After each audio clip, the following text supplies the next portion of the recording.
ጮማ የሆነ ዜና ይዤላችኋለሁ።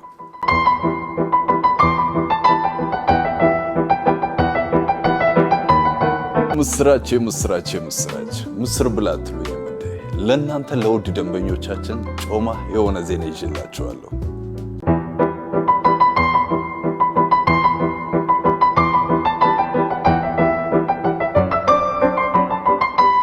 ዱባይ ፈርኒቸር ከዚህ ቀደም ምርቶቹ ላይ ለእናንተ ለውድ ደንበኞቹ በብድር የምታገኙበትን መንገድ ሲያመቻች ቆይቷል።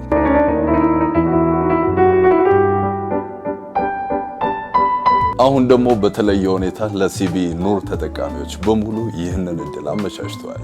ከእናንተ የሚጠበቀው የሲቢኢ ኑር ደንበኛ መሆን ብቻ ነው።